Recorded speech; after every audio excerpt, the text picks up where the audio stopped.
الحمدللہ رب العالمین والصلاة والسلام علی سید المرسلین۔ معزز طلبہ کرام، زمانے کے اعتبار سے فعل کی تین قسمیں ہوتی ہیں: ماضی، مضارع، امر۔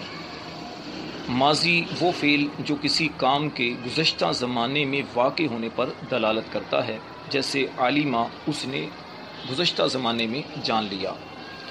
فعل ماضی کی دو قسمیں ہیں: ماضی معروف اور ماضی مجہول۔ ماضی معروف یعنی وہ فعل جس کی نسبت زمانہ ماضی میں فاعل کی طرف ہو، اور ماضی مجہول وہ فعل جس کی نسبت زمانہ ماضی میں مفعول بہ کی طرف کی جاتی ہے، اور اس مفعول کو ہی نائب الفاعل بھی کہتے ہیں۔ ماضی معروف بنانے کا طریقہ یہ ہے کہ ثلاثی مجرد سے مصدر کے فا کلمہ کو فتحہ دیں گے، عین کلمہ کو کبھی فتحہ، کبھی کسرہ اور کبھی دمہ، یعنی کبھی زبر زیر کبھی پیش دیتے ہیں، اور لام کلمہ کو تنوین کی جگہ فتحہ لگانے سے یہ بن جاتا ہے، جیسے نصر سے نصرہ، شرب سے شاربہ اور شرف سے شاروفہ۔ اس طرح ثلاثی مجرد کے ماضی معروف کے تین وزن ہوتے ہیں: فعلہ، فاعلہ اور فعولہ، اور ماضی مجہول کا ایک ہی وزن ہوتا ہے، وہ ہے فعیلہ۔ اور ماضی مجہول بنانے کا طریقہ یہی ہے کہ ماضی معروف سے یہ بنتا ہے: ماضی معروف کے فا کلمہ کو دمہ دیتے ہیں، عین کلمہ کو کسرہ دیا جاتا ہے، اور لام کلمہ اپنی حالت پر باقی رہتا ہے، جیسے ناصرہ سے نوسیرہ۔ اچھا، ایک بات ذہن نشین رکھیے کہ فعل مجہول یہ فعل متعدی سے بنتا ہے، فعل لازم سے نہیں بنتا، کیونکہ فعل مجہول کی نسبت مفعول بہ کی طرف کی جاتی ہے، اور لازم فعل کا کبھی بھی مفعول نہیں ہوتا۔ اگر لازم فعل سے فعل مجہول بنانا ہو تو اس کا طریقہ یہ ہے کہ فعل مجہول جو مذکورہ طریقہ بیان کیا گیا، اس کے مطابق فعل معروف سے مجہول بنا کر نائب الفاعل سے پہلے حرف جر با کا اضافہ کر دیا جاتا ہے، جیسے ذہبہ وہ گیا سے ذہب بہ، دخلا یہ بھی فعل لازم ہے، اس سے دخل بہ۔ اچھا، ایک اور بات یاد رکھیے کہ نائب الفاعل کے بدلنے کے ساتھ فعل کا صیغہ تبدیل نہیں ہوتا، ہمیشہ ایک ہی حالت پر رہتا ہے۔ جب آپ اس کی گردان کریں گے تو یہ آپ کے سامنے واضح ہو جائے گا۔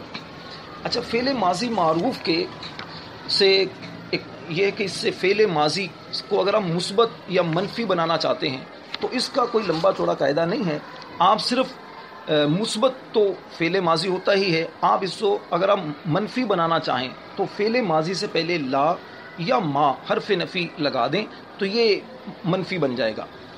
اچھا، لیکن اس میں فرق تھوڑا سا ذہن نشین رکھیے کہ ما یا لا، ان دونوں کے استعمال میں تھوڑا سا فرق ہے۔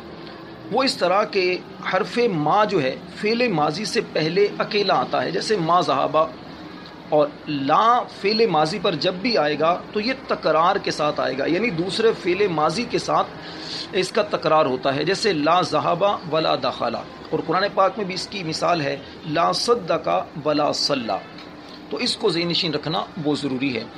فعل ماضی کی عام طور پر ایک ہی قسم بیان کی جاتی ہے، ماضی مطلق، لیکن حقیقت میں فعل ماضی کی 7 قسمیں ہیں: ماضی مطلق، ماضی قریب، ماضی بعید، ماضی استمراری، ماضی شکی، ماضی تمنی اور ماضی شرطی۔ ماضی مطلق تو وہ فعل جو مطلق گزرے ہوئے زمانے پر دلالت کرے، اس میں قریب اور بعید کا کوئی لحاظ نہیں ہوتا، جیسے ناصارہ اس نے مدد کی، اب کب مدد کی، ابھی مدد کی، دیر سے مدد کی یا کب مدد کی، اس کا کوئی وہ نہیں ہوتا، بس ماضی کے اندر مدد کی۔ ماضی قریب وہ فعل ہوتا ہے جو قریب ہی گزرے ہوئے زمانے میں کسی کام کے واقع ہونے پر دلالت کرتا ہے، جیسے قد اکلا، اس کا مطلب ہوگا اس نے ابھی کھایا، کچھ دیر پہلے کھایا۔ اس کے ماضی قریب بنانے کا طریقہ یہ ہے کہ ماضی مطلق سے پہلے صرف قد لگا دیں تو یہ ماضی قریب بن جائے گا، اور اس میں کوئی جب اس کی گردان کریں گے تو ماضی کے صیغے کے اندر کوئی تبدیلی نہیں ہوگی۔ اس کے بعد ماضی بعید یعنی وہ فعل جو دور کے گزشتہ زمانے میں کسی کام کے واقع ہونے پر دلالت کرے، جیسے اور قد، جیسے کانا، اور یہ ماضی بعید بنتا کیسے ہے؟ ماضی معروف سے پہلے کانا آپ لگا دیں تو یہ ماضی بعید بن جائے گا۔ اس کا ترجمہ یہ بنے گا کہ اس نے کھایا تھا، یعنی کانا اکالا، اس نے کھایا تھا، یہ ماضی مطلق پر کانا لگانے سے بن جاتا ہے۔ ماضی مطلق کا صیغہ اسی جس طرح بدلتا ہے اسی طرح کانا بھی تبدیل ہوتا رہتا ہے، جیسے کانا نصرا، کانا نصرا، کانو نصرو وغیرہ پوری گردان ہے۔ اس کے بعد ماضی استمراری، وہ فعل جو کسی کام کے گزشتہ زمانے میں جاری رہنے پر دلالت کرے، جیسے وہ کھا رہا ہے یا وہ کھاتا رہتا ہے۔ یہ ماضی استمراری بنانے کا طریقہ یہ ہے کہ مضارع سے پہلے کانا داخل کریں تو یہ ماضی بن جاتی ہے، جیسے کانا ینصرو، وہ مدد کرتا رہا۔ اس کے بعد ماضی شکی، وہ ماضی جس میں شک کے معنی پائے جائیں، جیسے شاید وہ گیا ہوگا، ایک شک ہے۔ اس کے بنانے کا طریقہ یہ ہے کہ ماضی سے پہلے لعل لگائیں یا یکون یہ آپ لگا دیں، اور اس کے لیے ضروری یہ ہے کہ لعل کے بعد یا تو ایک اس میں منصوب ہوگا، یعنی نصب والا اسم ہوگا جیسے لعل زیدن، یا پھر ضمیر منصوب ہوگی، ان دونوں میں سے ایک کا ہونا ضروری ہوتا ہے، جیسے لعلہ ذہبا، شاید وہ گیا ہوگا۔ اچھا، یا پھر ماضی سے پہلے یکونو آئے گا۔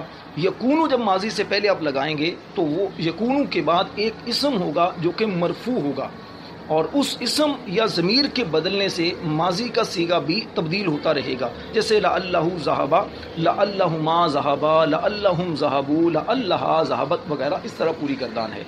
اور چھٹی قسم ہے ماضی تمنی۔